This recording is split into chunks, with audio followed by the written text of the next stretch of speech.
Continuing with the idea of shutter speed and how it affects photographs, we're looking at the work of Ralph Eugene Meatyard.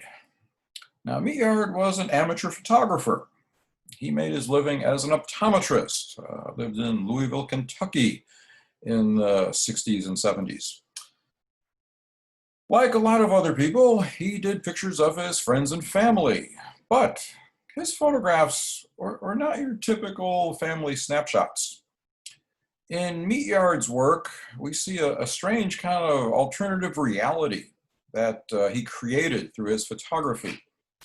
He used various strategies to create this world. One was the use of masks.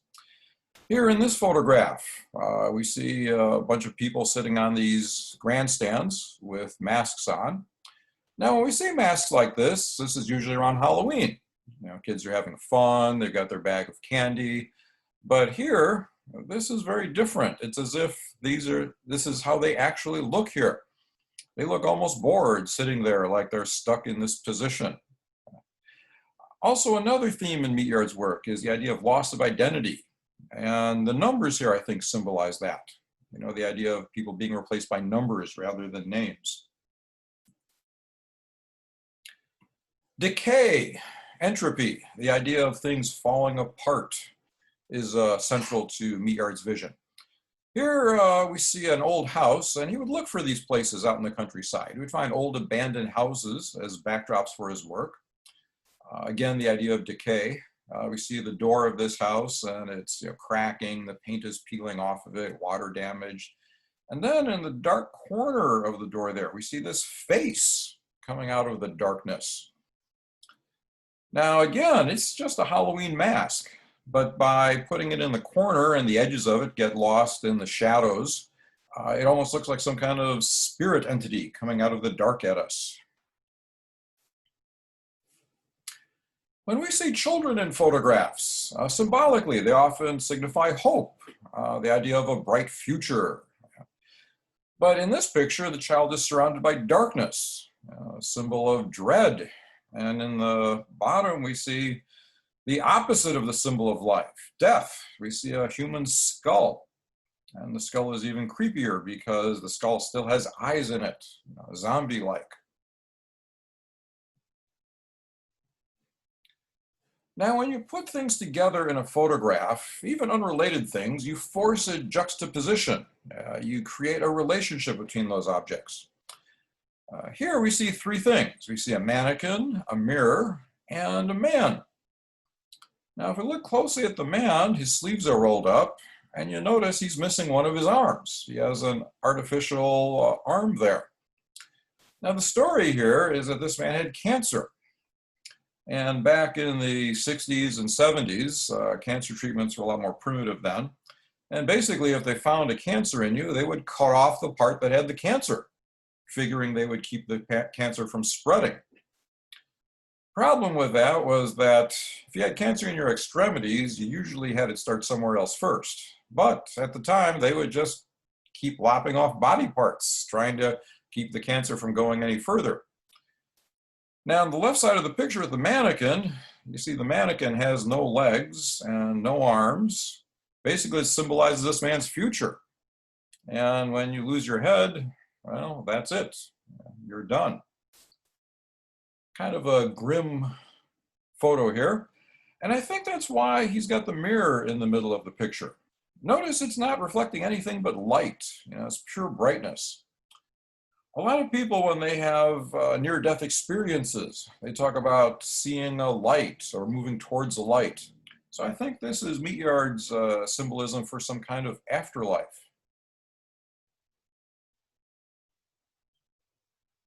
Lots of times they'll have broken mirrors or glass in the picture, oftentimes reflecting light. I think the idea of light is some kind of spiritual energy standing in for that. We see a mask again. Now, when we look at people, we read a lot about them from their faces. What do they look like? Maybe even more importantly, what kind of expression do they have? What do their eyes look like? Can they meet you eye to eye? Well, this mask is really unhuman because it has no expression and the eyes are just blank, anonymous. And motion, blur. This is another part that Meatyard uses in his work, and why I'm throwing this into the shutter speed assignment. Here's a kid swinging through a tree, having fun, and yet the blur makes it look kind of spooky, almost like he's starting to vanish. Around him are these heads floating, like ghosts. Again, Halloween masks, but they're a little blurred from motion, and they look like they're just floating around the child here.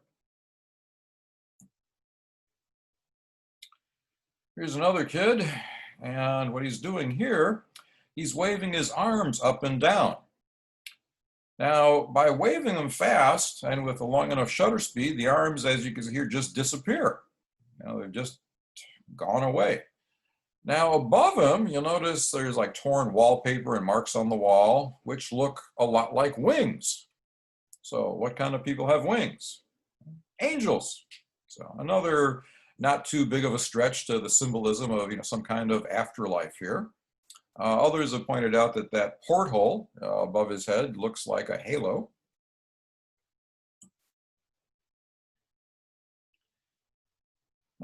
Still a very spooky photograph. Both the kids looking kind of demented.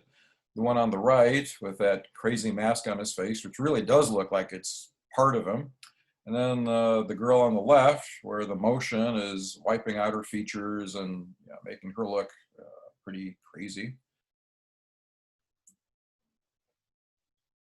Lots of symbols here, a damaged earth, the skeleton, symbol of death, the loss of identity, which I suppose you could say death is the ultimate loss of identity. The man on the right, perfectly sharp except for his face, which is blurred because he moved his head side to side. Now, one thing about Meatyard's work, you notice the backgrounds are sharp. So he keeps his camera on a tripod so that the blur is very separate from the rest of the photo here. Here, another strange looking entity, this bug-like creature, multiple eyes, multiple arms. This comes from waving the arms back and forth during a long exposure. Looking up to this dark sky with these bright holes punched through it. Now, many of Meatyard's pictures have predominantly dark tones in it, but this one, despite the relative brightness of it, isn't any less disturbing. We have this person walking towards us, again wearing a mask, kind of smudging its identity. The one leg very sharp, the other one just kind of vaporizing here. And this last photo, a kid in something that looks almost like a dungeon. One arm missing, the head horribly mal-shaped. Now, Meatyard himself came down with cancer. And some people look at these pictures and say, well, that explains it. He was reacting to his own situation. He was making these pictures before he was diagnosed. But I really think these pictures kind of became a therapy for him. The doctor told him he had like 2 months to live. He went back home, continued working and making his photographs, and lived another 2.5 years. So I like Meatyard a lot because he's very unique. A lot of photographers, you look at their work, and you could find precedents, people coming up before them that are similar, but Meatyard is very unique, I think, in the history of photo.